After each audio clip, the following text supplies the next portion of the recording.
Welcome to Bonorong Wildlife Sanctuary in Hobart, Tasmania. We're gonna feed some kangaroos and meet some Tasmanian devils. Let's go.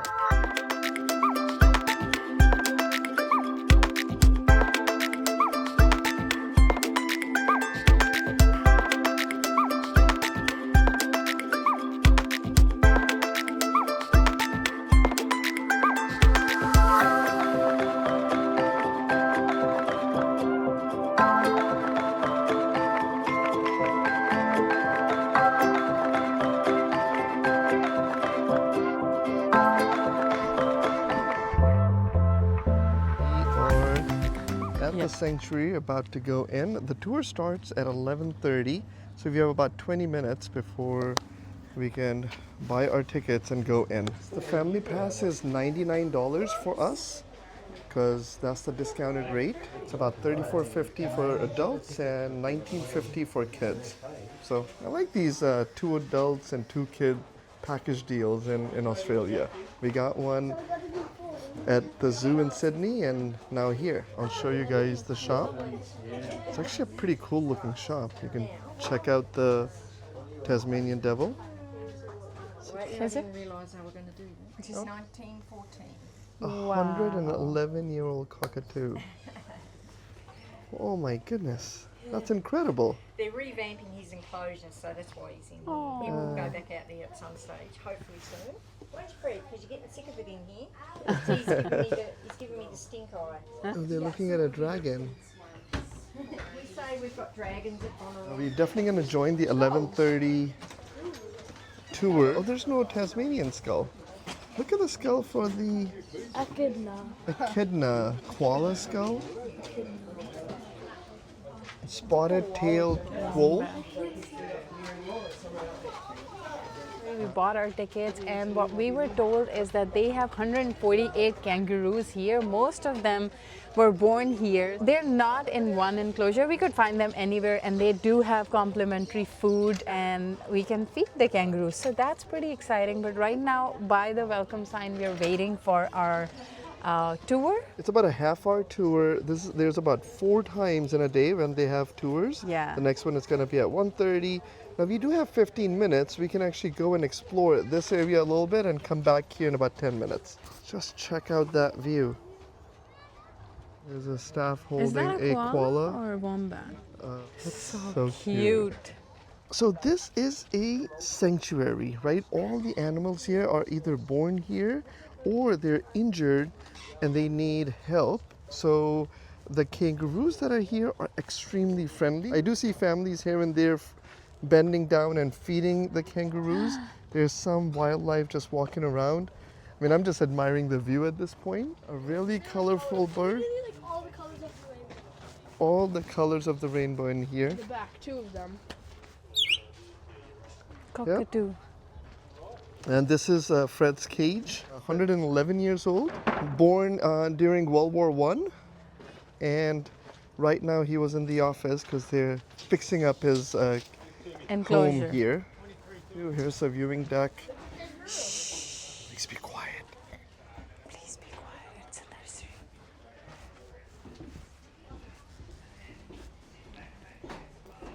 So you can actually come and see them. They're being treated here. There's also a video playing here that shows how they are treating the animals. And here's a list of all the patients that are in the hospital. There are 2 echidnas. One was hit by a car. Another one was hit by a car with broken beak. It's really an incredible setting here. Hands down, whether you have kids or no kids, this is the #1 activity anyone should do. You get to explore the island. Just the drive here is beautiful, but then once you get here, the views are incredible. And again, we have not seen many animals just yet. Careful. So they have these homes, plus they also have on the trees. They have a lot of birdhouses here. The animals look cute and fluffy, but some may bite. It is important to make sure children do not upset the animals, do not run at any stage, do not at any stage put hands, fingers, feet, or anything else inside the enclosures. Found something to buy at the gift shop? Yeah? Maybe? Yeah, there's this really cute wombat, A wombat. That's a cool Yeah. collection. but it was $8. It was so cute. All right, everybody is gathering here for the tour. I actually looked at the tour time to arrange the Uber accordingly. So we get here, first see the tour, and then we'll be on our own, walking around, finding animals. Khizr's going to be patiently waiting to feed the kangaroos. Our service expands over the whole state, and basically what we're trying to do is save as many animal lives as we can. Get them back out to where they belong. Any of the guys that are unfit for sort of a wild release or a wildlife that remain to have sort of a quality of life but are unable to survive out in the wild, they tend to stay with us. Basically, we operate the wildlife hospital and the rescue service. This sanctuary side sort of fund that rescue service. Thank each and every one of you for showing up for us today. Head on in and see a few animals, hey? Cool. So not all animals can be rehabilitated, I'm afraid. A lot of them are things like surrendered pets. So you've got George just trying to say hello through the wire there. Mate, that he's probably sitting at around about 60 years old.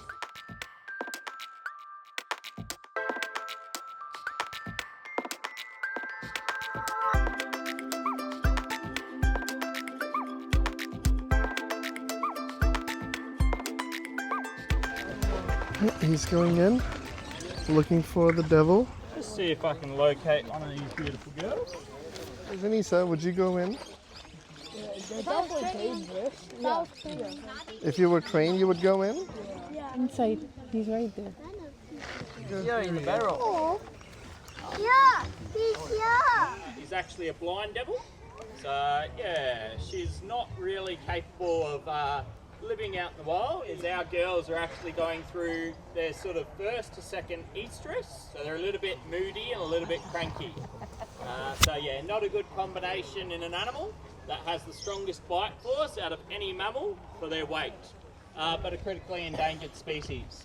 So there's only about 10,000 to 15,000 remaining out in the wild. A pretty awful thing. Originally,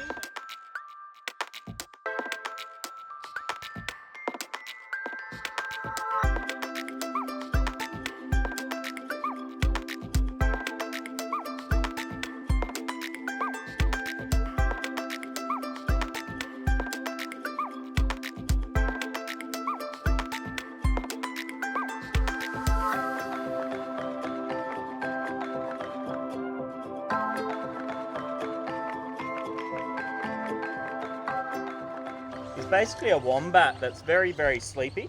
The way that they adapt and grow older is basically them starting to learn that biting and headbutting and chasing people around is fun. About 11, 12 months, basically what you're looking at doing is just trying to make sure that she's, being capable of interacting with humans and chewing on your shoelaces. They climb up here and they bite you on the calves. So they love the reaction they get when you're sort of going, ow, ow, ow. They think that's fun. Yeah, so our Tassie Devils are capable of consuming up to 40% of their body mass in half an hour, which is pretty insane to think about. The equivalent for my body mass is about, 115 Big Mac McDonald's burgers. Oh, jeez. It's actually about 17.5 kilograms of steak as well. So that's pretty expensive to keep them here. Is that You don't have to feed them that much. Okay. That's a gorge feeder status. So if you're feeding them on a daily basis, you'll be looking at much smaller amounts. It's only out in the wild when they don't know when they're next going to get food that they will actually, basically consume everything they come across. Thank you so much. No worries. Yes, you want a picture of the wombat?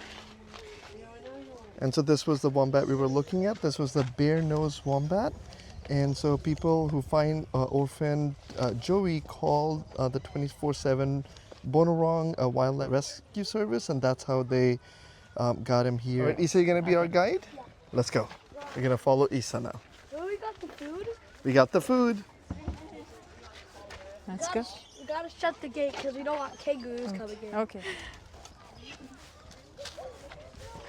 Thank you, Isa. Please take care. This path has been damaged by bad weather. Here's another Tasmanian devil. That's the one we didn't see earlier. Don't be alarmed if you see some of the wild birds basking in the full sun, even on hot days. Huh. I actually love all this black signage here. Let's see what's inside here. Let them go. It's a tawny In frogmouth. fact, the frogmouth is quite a gentle creature. Eating insects and other small creatures doesn't require a lot of strength. The frogmouth is a bit of a daredevil, though it often swoops in front of cars at night time, hunting insects in front of the headlights. Unfortunately, many of these brave birds are then hit and injured. Is that an ostrich or emu? That's Emu? ostrich, I guess. They actually offer nighttime tours because a lot of these animals come out at night, Yeah, they're nocturnal. and then you can come out and feed them at night. I see 2 kangaroos resting. They said there's 100 and oh, look at that expression. Look at that. And they're looking at us. Enclosure, yeah. You see black thing? So the emu's name is Jerry, and he might not be the best looking bird in the world, but I think he's a good looking bird. Yeah. He spends every moment he can with his ladies, and when it's time to start a family, he doesn't argue. He builds a nice nest, waits for the eggs to be laid, then sits and keeps it warm. Well, sort of. That's what he's supposed to do. The problem is Jerry isn't very good at building nests, and if he forgets about keeping the eggs warm, when there is something more interesting to look at, he won't make a very he won't make a very good dad, but his friends still love him anyway. It's actually pretty funny. I didn't know the story was improving, and it got bad real quick. You can see the complimentary roux food here. Just watch out, don't Tasmanian go baton. on the kangaroo.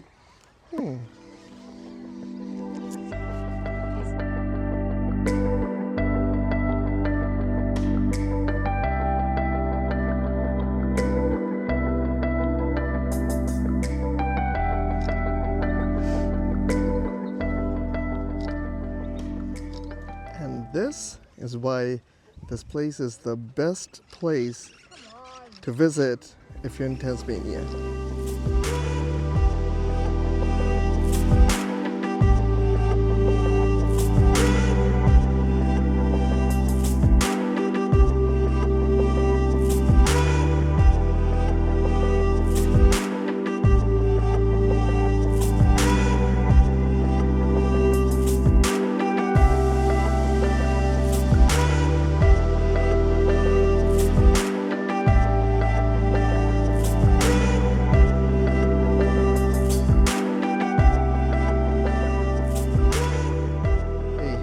Let's see if he hops or walks in a second. The whole mechanism of how they hop or walk, it's so cool using the tail. See that? Just gently walking away. This one is probably done being pet for a little bit. It's just walking away. There we go. Oh, so cool. Love a kangaroo hop.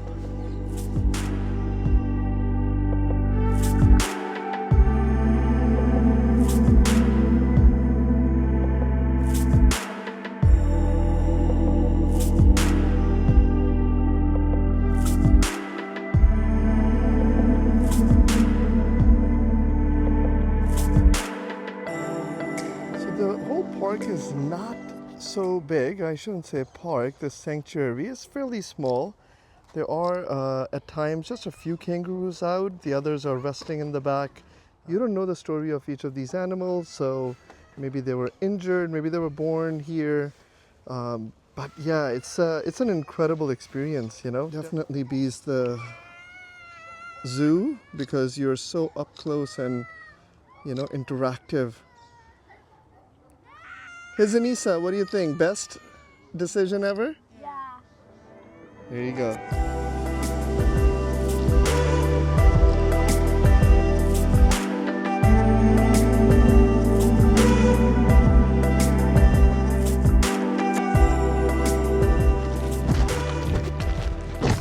when we landed here yesterday in Tasmania, we were told that if we've been to the zoo, we should maybe avoid it and do something else since we have only a few hours here. But we're so glad we made this choice and came back here because this experience is completely different. Zoo was amazing, but this is levels above. Kids loved interacting with the animals and getting a guided tour. It's especially amazing because of the work that, or the mission that the sanctuary have, rescuing animals, training them, taking care of them, and then assessing them if they're capable, leaving them back into the wild, into their own habitat. There is about 148 kangaroos, like we mentioned before, in this facility. Most of them were hanging out in their own area. Some of them were hopping around and interacting with humans, or just letting us pet them and be feed close to them. them, yeah. Be close to them. They were so cute, and we highly recommend, if you're here in Tasmania, do come here, support the cause, and enjoy this beautiful experience. We're gonna go take a look at the cafe and go to the shop and maybe buy some souvenirs. And remember, if you shop or dine here, it supports this facility, this sanctuary. It helps them save Like they said, animals. they have no government funding. This is completely funded by the tickets and the people who are deciding to come here. Birds here are so cool looking, and there's a lot of them. There's parrots, white and black. If anybody knows what the name of that bird is, we are in Tasmania. Of course, you click this video so you know this, but what a beautiful bird. Australia, the continent, and right below that giant island, that's Tasmania. Right there, that's Hobart. We are about 30 minutes north of Hobart. Thanks so much for coming along on this adventure to Bonorong Wildlife Sanctuary in Tasmania. Hope you guys enjoyed seeing the Tasmanian devil, watching these two devilishly handsome boys feeding a kangaroo. And on that beautiful note, we're gonna catch you guys in the next one. Bye for now.